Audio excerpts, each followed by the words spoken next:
बात है, जोर से बोलो प्लीज। आई समझ में नहीं आई? हमारे हृदय में भगवान श्री कृष्ण परमात्मा रूप से विराजमान है। जब भी हम कोई बुरा कार्य करते हैं अंदर से आवाज आती है कि तुम ये गलत काम कर रहे हो। कोई भी हम अच्छा कर्म करते हैं तो हमारे अंदर से आवाज आती है, हाँ तुम ये ठीक कार्य करते हो। ये अच्छे बुरे की आवाज देने वाले निर्णय देने वाले कौन है? वो हमारे परमात्मा है। बोल दो हरे कृष्ण। तीसरा, प्रकृति। प्रकृति के 3 गुण, सतोगुण, रजोगुण और तमोगुण हैं। भगवान कहते हैं ये प्रकृति के जो 3 गुण है ना, ये इनका अध्यक्ष मैं हूं।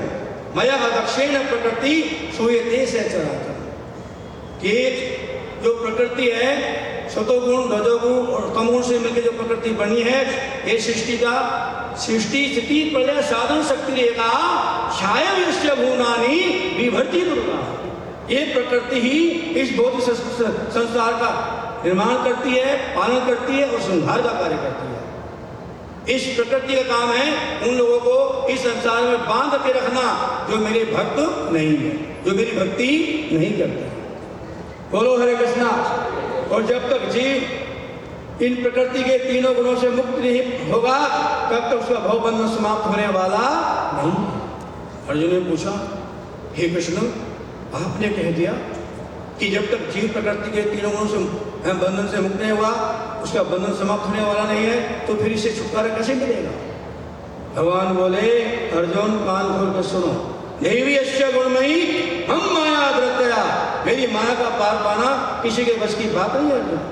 लेकिन याद रखिएगा, माम एव ये प्रपदन्ते, जो केवल मेरी एक कृष्ण की क्षण में आ जाते हैं, माया में ताम तरंती दे, वो इस माया के प्रभाव से, प्रकृति के प्रभाव से बंधन से क्या हो जाते हैं? मुक्त हो जाते हैं।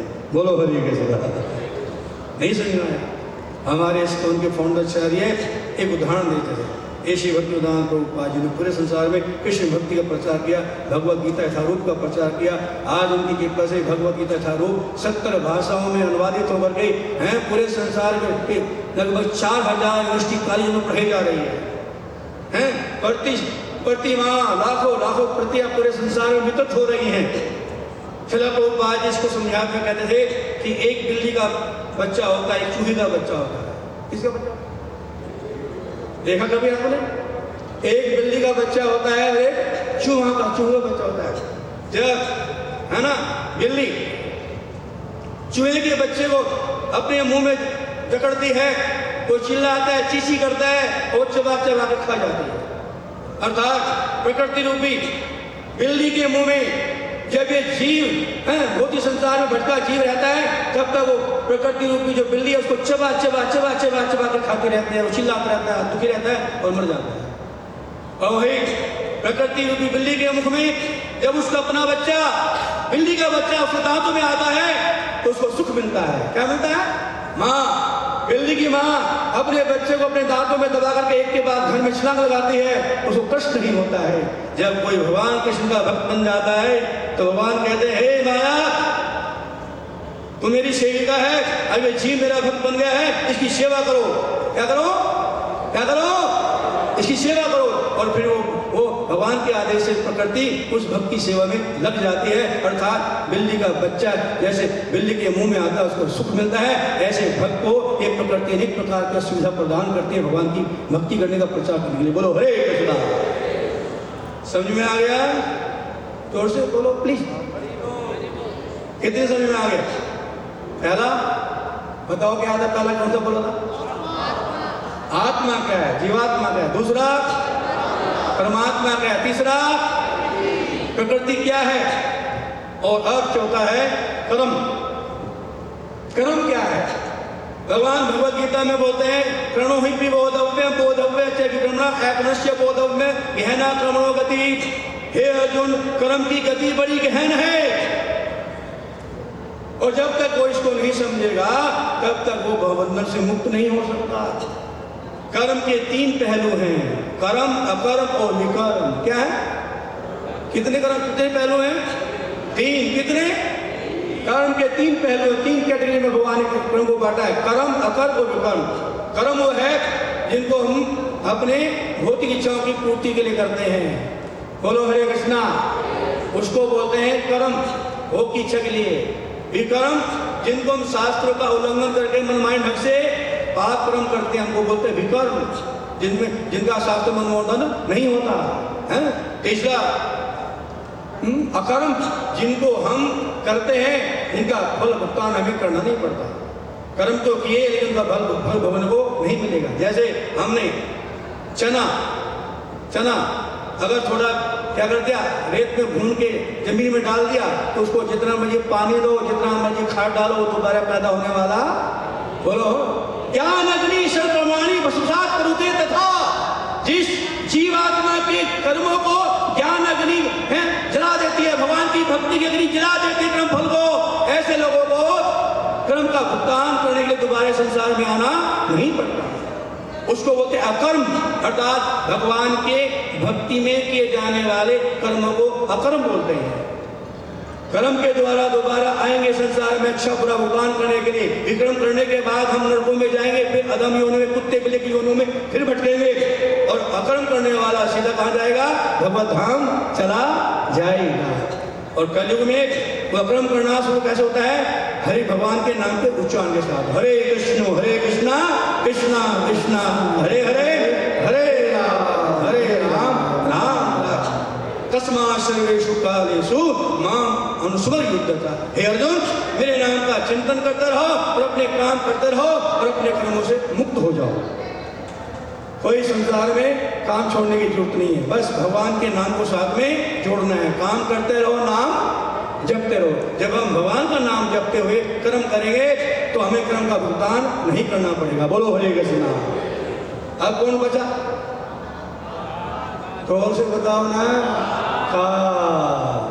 जिस समय इसी धर्म क्षेत्र पुस्तक की युद्ध भूमि में भगवान कृष्ण ने विराट रूप दिखाया, तो अचानक वहाँ पर क्या हुआ? पहले अर्जुन ने देखा सृष्टि का सृजन करने वाले ब्रह्मा जी, फिर पालन करने वाले विष्णु जी, फिर श्रृंगार करने वाले भोले शंकर जी, और फिर क्या देखा? एकदम से विकराल पुष्प प्रकट हो गया और सबको अपने जबाड़े में चबा रहा था। उसके मुंह से भयंकर लपटें निकल रही थी, जिसको देख करके अर्जुन डर गया। अर्जुन ने पूछा, कौन है आप? कहाँ से आए हो? क्या करने के लिए आए हो? भगवान बोले, अर्जुन कालोस्मि, मैं काल हूं। क्या? भगवान क्या बोलते हैं? हे अर्जुन कालोस्मि, मैं काल हूं और मैं तुम पांडवों को छोड़ के सबको खाने के लिए आया हूं। तुम्हारे अलावा, तुम पांडवों के अलावा यहाँ पर कोई बचने वाला नहीं है, सब मेरा भोजन बन चुके हैं। इसलिए हे अर्जुन, निमित्त मात्र भाव सव्य साधन, तुम तो निमित्त बनो, बाकी योद्धा तो पहले ही मारे जा चुके हैं। ये द्वारा मेरे द्वारा पहले मार दिए गए हैं। हरे कृष्ण कृष्णा कृष्णा हरे हरे, हरे राम। समझ में आया भैया? अरे समझ में आया नहीं आया? पहला कौन सा बताओ? जोर से बोले, मैं कहाँ आवाज दिया? पहला आत्मा क्या है? वेरी गुड, ताली बजाऊंगा, मैं बजाऊंगा तुम्हारे लिए। दूसरा परमात्मा क्या है? जोर से बोलो, ताली बजाओ उनके लिए सबके। हाँ। तीसरा प्रकृति क्या है? ताली बजाओ सबके लिए। चौथा कर्म क्या है? ठीक है। और पांचवा काल क्या है? वाह वाह, तो सारे विद्वान बन गए, सारे विद्वान बन गए। आध घंटे में विद्वान बन गए। ज्ञात्वा मां शांति में, जो मुझे जान लेगा वो शांति मिल जाएगी है। आप सुनिए ध्यान से, आत्मा बदलने वाली नहीं है। ध्यान दीजिए ध्यान से, बात important point to be noted. इसके बाद मैं अपने प्रवचन को विराम दूंगा। तो सुनो, यह आत्मा बदलने वाली नहीं है, नष्ट होने वाली नहीं है। इसको कोई किसी रूप से बदल नहीं सकता, नष्ट नहीं कर सकता। दूसरा, परमात्मा नष्ट नहीं होने वाले, उनको बदला नहीं जा सकता। बोलो हरे कृष्णा। तीसरा, प्रकृति भी नष्ट होने वाली नहीं है, उसको भी हम बदल बोलो नहीं सकते। और चौथा, किसको? काल को भी हम बोलो बदल नहीं सकते, नष्ट नहीं कर सकते। चार शाश्वत हैं। आत्मा शाश्वत है, परमात्मा शाश्वत है, प्रकृति शाश्वत है, काल शाश्वत है। अगर बदलता है तो कौन बदलता है? बोलो जी, कर्म बदलता है। संगात संजायते कामा, कामात क्रोध बुझायते, क्रोधात भक्ति सम्मोहा, सम्मोहात स्मृति विपुल, स्मृति प्रसाद बुद्धि नाशो, बुद्धि नाशात प्रस्तुति। हे अर्जुन, ये संग से कर्म बदलता है। किसे बदलता है? जैसा हम संग करेंगे वैसे ही कर्म करने की इच्छा हमारे हृदय में पैदा होगी। हम साधु महात्माओं का संग करेंगे तो भगवान की भक्ति करना और भगवान को पाने की इच्छा पैदा हो जाएगी। हम शराबी कबाबी व्यक्ति का संग करेंगे तो शराब पीने की, मांस खाने की, जुआ करने की प्रवृत्ति हमारे अंदर क्या हो जाएगी? पैदा हो जाएगी। इसलिए शास्त्र कहता है कि सबसे इंपॉर्टेंट चीज है संग। साधु संग, साधु संग सर्वशास्त्र कहे, लव मात्र साधु संग सर्व सिद्धि है। सारे शास्त्रों का सार है कि यदि आपको भगवान के भक्तों का संग मिल गया, थोड़े समय के लिए मिल गया, मतलब झपकने के जितना समय तो उतना भी संग मिल गया, तो आपके जीवन में क्रांति मचा देंगे। वो एक पल भी आपके जीवन को बदल देगा, आपको भौतिक से अध्यात्म में कन्वर्ट कर देगा। हरे कृष्ण कृष्ण कृष्ण हरे हरे, हरे राम राम राम। Any question? सबको समझ में आ गया? कोई शंका की गुंजाइश तो नहीं है? जोर से बोलो। तो अगर सबने, किसी ने एक ने भी हाथ नहीं किया, सबको समझ में आ गया, तो आपसे करबद्ध अनुरोध है कि आप भगवद गीता यथारूप को लेके जाइए अपने साथ, उसको पढ़िए। और हमारा इस्कॉन का मंदिर ज्योतिषर में बन रहा है, कृष्ण अर्जुन मंदिर पूरे विश्व का मंदिर बन रहा है। अगले साल उसकी ओपनिंग होने वाली है। वहाँ पर प्रतिदिन संडे को प्रोग्राम चलता है और कल गीता जयंती के उपलक्ष्य में वहाँ पर पूरा यज्ञ हो रहा है। सुबह 9 बजे से लेकर 12 बजे तक पूरा गीता के 18 अध्याय के 7 श्लोक पर पूरा आहुति की जाएगी। फिर हमारे गुरु महाराज योनस गोपाल महाराज जी, जिनको अभी पहुँचना था, जिस कारण नहीं पहुँच पा रहे हैं, वो आज रात्रि में आ जाएंगे। कल उनका प्रवचन भी होगा 12 बजे। बोलो हरे कृष्णा। और उसके बाद सबके लिए भरपेट प्रसाद की, एकादशी प्रसाद की भी क्या है, व्यवस्था की गई है सबके लिए हैं। और कल एक मोक्ष का एकादशी है, कल हमें अन्न का प्रसाद नहीं खाना है, केवल फलाहार लेना है। इतना ही आपसे हमारा हाथ जोड़ करके प्रार्थना है। Thank you very much. Hare Krishna.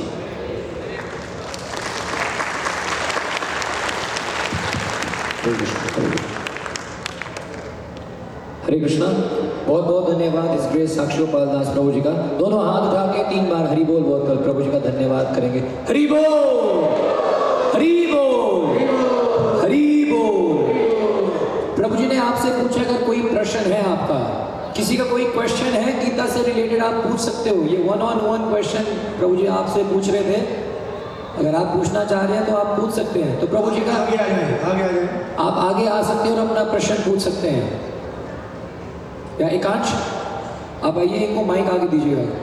Bhagavad Gita से कोई भी प्रश्न हो, गीता से बाहर नहीं, यहाँ वहाँ की टेढ़े मेढ़े नहीं, गीता से प्रश्न होना चाहिए, ठीक है? विशेष रूप से प्रवचन में कोई बात समझ में नहीं हो, वो पूछनी चाहिए। एक प्रश्न से बहुत सारे डाउट्स क्लियर होते हैं, ठीक है? आप उनको माइक पढ़ाइए।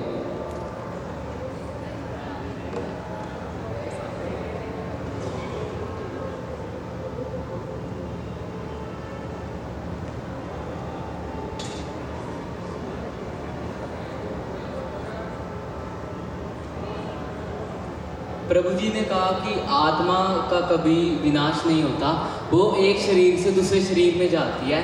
और जैसे हम एक मकान से दूसरे मकान में जाते हैं, तो जो पुराने मकान यानी पुराने शरीर की जो मेमोरीज होती हैं वो कहाँ जाती हैं? जैसे अगर अब मेरी आत्मा इस शरीर में है तो मुझे पुराने शरीर की कोई भी मेमोरीज कुछ भी याद नहीं है। ये भगवान की कृपा है। अगर पुराने शरीर की मेमोरी आपको याद है तो आप जी नहीं पाओगे, पागल हो जाओगे। इसलिए भगवान उसको भुला देते हैं ताकि आप अगला नया जीवन ठीक से चालू कर सकें।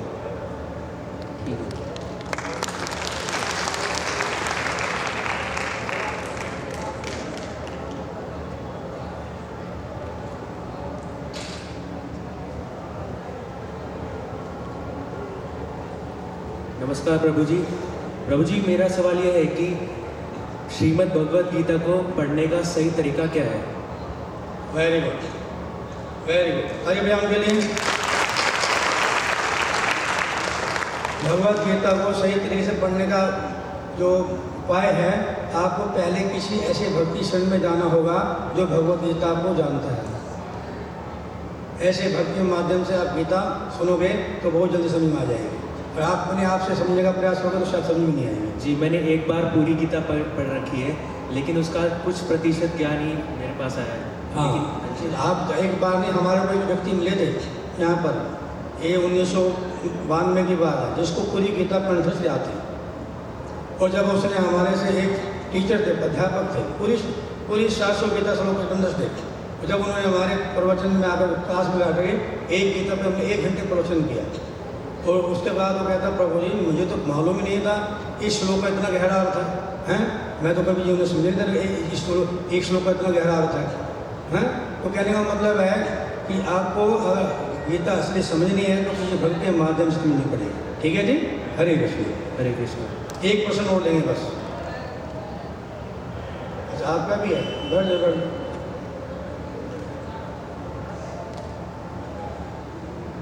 हरे कृष्णा, दंडवत प्रणाम प्रभु जी। प्रभु जी, मेरा प्रश्न यह है कि जैसे चौथा आपने बताया था कर्म, तो कर्म में कर्म, विकर्म और कर्म क्या है, ये पूछ रहे हैं। अभी तो बताया, ध्यान सुन रहे हैं आपने। कर्म उन कर्म को कहते हैं जो हम अपने भोग की प्राप्ति के लिए पुण्य कर्म करते हैं। जैसे प्यासे व्यक्ति को पानी पिलाना पुण्य कर्म है, बीमार व्यक्ति को दवाई दिलाना पुण्य कर्म है ना।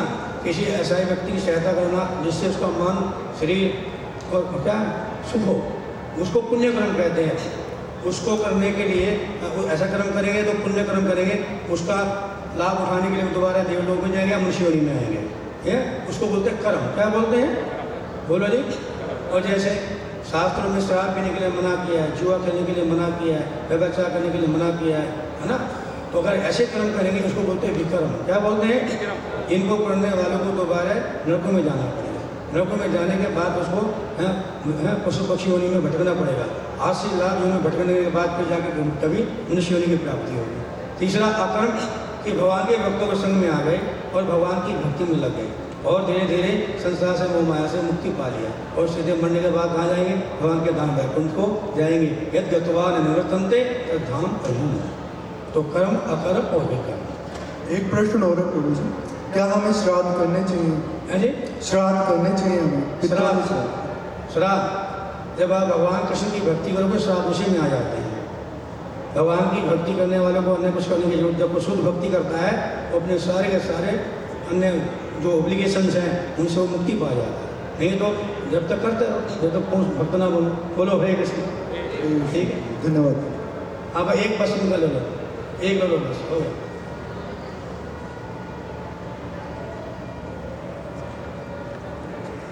हरे कृष्णा प्रभु जी। प्रभु जी, गीता को मैं पढ़ चुका हूँ, कोशिश करता रहता हूँ, कईयों में पढ़ा है, पूरी तरह से समझ नहीं आई है। एक ये प्रश्न मेरे दिमाग में घूमता रहता है कि जो चीज़ हो रही है हमारे से हो रही है, वो ऑटोमेटिक हो रही है या मैं, जैसे आपने लास्ट में कहा, संग करने से व्यक्ति आगे बढ़ सकता है, अच्छा स्थान प्राप्त कर सकता है। तो इसमें कई बार क्लैरिटी नहीं है मुझे, क्या मैं खुद। सुनिएगा, एक साथ दो चीज होती है, ध्यान दीजिएगा। एक साथ फिर बहुत मनुष्य योनि में आकर के एक साथ दो चीज होती है। क्या होती है, जब हम कर्म करते हैं, क्या करते हैं, जब हम कर्म करते हैं तो हमारे पूर्व जन्मों के जो कर्म फल है भुगतान उसके अनुसार मिलेगा। क्या मिलेगा, ध्यान दीजिएगा। अक्सर लोग भ्रमित हैं, हम तो अच्छे कर्म करते हैं, हमारे साथ बुरा क्यों हो रहा है। सो मैंने पीपल, हमने तो कभी गलत काम नहीं किया, फिर भी हमारे साथ बहुत बुरा हो रहा है। हमारा कोई स्टाफ भी पीता, मांस खाता, जो भी खेलता है, उसके पास सब कुछ है। ध्यान दीजिएगा, आज हम जो कर्म कर रहे हैं उसका भुगतान आज नहीं मिलेगा। जो लोग गलतफहमी में रहते हैं, हमारे को वर्तमान कर्म करने से पूर्व जन्मों के अनुसार कर्म फलने वाला है। हाँ, अब क्या होगा कि अब हम कर्म कर रहे हैं, जो कर्म कर रहे हैं हम सत्वगुण के अधीन कर रहे हैं, हम रजोगुण के अधीन कर रहे हैं, या हम तमोगुण के अधीन कर रहे हैं, या हम सुख सत्वगुण में कर रहे हैं, उसके अनुसार हमारा अगले जीवन का ढांचा तैयार हो जाएगा। Actually we are painting the picture of our next life, but we are doing present time. तो आपके प्रश्न का उत्तर ये है कि जो आपको भुगतान मिल रहा है वो पूर्व जन्मों के अनुसार आपको प्रकृति कार्य कर रही है। अब आपके पास मानव स्वतंत्रता है, उस टेप को आप बंद करके अपनी नई टेप चालू कर सकते हो। ध्यान दीजिएगा, अगर आपके पास इतनी कला नहीं, बुद्धि नहीं है कि उस टेप को आप बंद कर सको, तो फिर आपको पूर्व जन्मों के कर्मों के अनुसार ही भुगतान करते हुए पुनः पुनः आना जाना पड़ेगा। एक साथ दो कार्य होते हैं। पूर्व जन्मों के अनुसार कर्म में भगवान जीव को क्या करते हैं, यंत्र उड़ानी माया, यंत्र दे दिया, उसके द्वारा भगवान जीव को भरमा रहे हैं, कर अपने पूर्व जन्म के कर्मों का भुगतान करो। और साथ में जो मानव स्वतंत्रता है उसका सदुपयोग करके तुम मेरी भक्ति करके उनको आप एंड भी दे सकते हो, जो पूर्व जन्म के कर्म फलन को आप जला भी सकते हो। बोलो Hare Krishna. Is it clear? समझ में आ गया? आज के बाद भ्रमित मत रहना, भगवान का भजन करके पूर्व जन्मों के कर्मों से मुक्ति पाओ और आगे भगवत धाम को चले जाओ। ताली बजाओ सब इनके लिए। एक गुड़िया करके जैसे गुरुजी ने कहा कि एक आत्मा दूसरे शरीर से एक अलग शरीर में जाती है, तो ये कैसे पता चलता है कि वो किस रूप में जाएगी? जैसे वेरी गुड, वेरी नाइस। ताली बजाओ उस बच्ची के लिए। हमारी आत्मा को 3 प्रकार के शरीर हैं। कितने प्रकार के? जोर से बोलो प्लीज। आप तो बड़े लगन से, मुझे इतनी उम्मीद नहीं थी आपने लगन से बोल रहे हैं, सब बड़े गंभीर होकर सुन रहे हैं। वेरी, एक प्रोग्राम 100% सक्सेसफुल है। एक प्रोग्राम की जो सफलता ना भीड़ से नहीं होती, जिज्ञासु से होती। किसे होती है? किसे होती है? जिज्ञासु श्रेय उत्तम। जो जिज्ञासु श्रोता होते हैं उससे ही प्रोग्राम की सफलता आकी जाती है, भीड़ भड़के से नहीं होती है। तो आप सारे के सारे बहुत जिज्ञासु होकर सुन रहे हो, ये मेरे लिए बड़ी प्रसन्नता का विषय है। तो हमारे कितने प्रकार, कितने शरीर होते हैं? 3 प्रकार। कितने प्रकार के? 3। एक शरीर हमारा स्थूल शरीर जो हमें दिखाई देता है, इसको बोलते हैं पंचभूत महातत्वों से क्या बना? पंचभूत है इसमें, पृथ्वी, जल, अग्नि, वायु और आकाश। ये दिखाई दे रहा है ना? दिखाई देता है? ऐसे भूतवा भूतवा पड़ी थी, ये बनता है, नष्ट होता है, बनता है, नष्ट होता है। मृत्यु जब होती है तो उसको जला देते हैं। समझ में आ गया? अच्छा, अब दूसरा शरीर होता है हमारा सूक्ष्म शरीर। कौन सा शरीर? सूक्ष्म। ध्यान दीजिए, कौन सा शरीर होता है? सूक्ष्म शरीर। वो 3 चीजों मिलकर बनाया, मन, बुद्धि और अहंकार। किसे बनाया? किसे बनाया? जोर से बोलो। मन, बुद्धि और अहंकार। वो शरीर सूक्ष्म होता है और स्थूल नहीं होता। और जब हम रात्रि में सो जाते हैं, ध्यान दीजिएगा, जब हम रात्रि में सो जाते हैं तो वो शरीर कार्य करता है। कोई भी व्यक्ति रात्रि में जब सपना देखता है, कभी ये नहीं सोचता कि मैं असली नकली हूं। हमारा भगवान गीता बोले नहीं, कश्चित क्षणमपि जातु तिष्ठति अक्रम कृतः। हे अर्जुन, इस संसार में कोई व्यक्ति भी एक पल के लिए क्रम का प्रत्याग नहीं कर सकता। सबको ऐसा ही अवस्था में प्रतिपल कार्य करना होता है। तो जब रात्रि में हमारा स्थूल शरीर सो जाता है, निष्क्रिय हो जाता है, तब हमारा वो सूक्ष्म शरीर होता है, मन, बुद्धि और अहंकार का शरीर है, वो क्रम करता है। और जब मृत्यु हो जाती है, आत्मा शरीर को त्यागती है, तो फिर वही सूक्ष्म शरीर जिसको कि ये अग्नि, जल, वायु, आकाश इत्यादि जला नहीं सकते, अस्त्र काट नहीं सकते, उस शरीर, उस सूक्ष्म शरीर के अंदर आत्मा कैद होकर के अन्य शरीर में चली जाती है। ध्यान दीजिएगा, 2 शरीर हो गए, समझ में आ गया? तीसरा शरीर हमारा होता है सत चित आनंद का शरीर। किसका? ध्यान दीजिए, किसकी तरह? सत चित आनंद शरीर। वो हमारा असली स्वरूप है, वो हमारा असली आत्मा का असली स्वरूप है, सच्चित आनंद में। लेकिन वो प्रकट कर होता है जब हमारा स्थूल शरीर और जब हमारा सूक्ष्म शरीर नष्ट हो जाते हैं, अर्थात भक्ति के द्वारा जब ये सूक्ष्म शरीर भी नष्ट हो जाता है, तब वो जो हमारा सच्चित आनंद का शरीर प्रकट हो जाता है।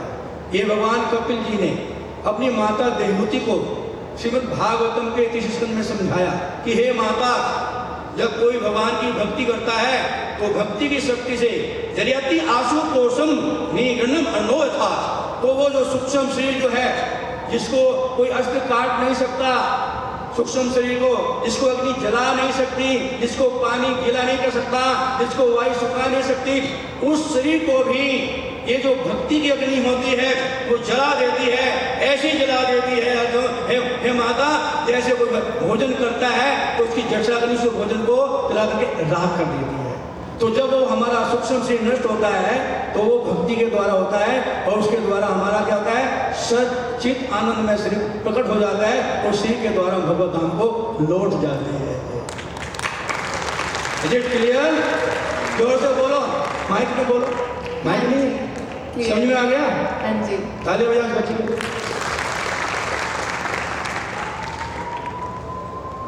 और कोई क्वेश्चन रह गया? सब सेटिस्फाई हो गए? और एक पीछे भी है भाई, पीछे से उसको भी ले लो, पीछे से को भी ले लो। आगे आ जाओ भैया, थोड़ा आगे आओ। इधर इधर इधर इधर।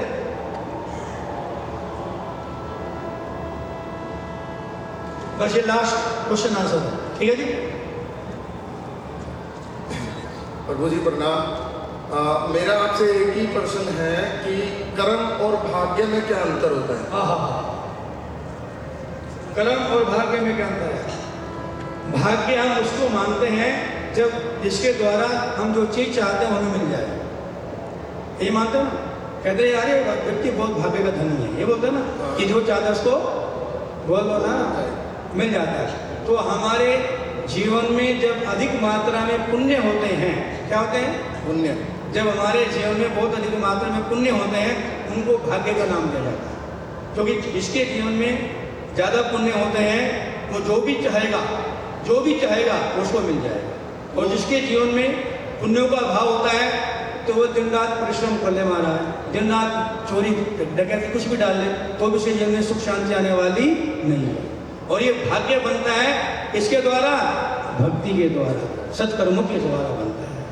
हमारे सत्कर्मों का परिणाम भाग्य के रूप में जाना जाता है। ये क्लियर? ताली बजाओ इनके लिए। Good, very good, very nice question. ठीक है भाई, हो गया। माइक आएगा।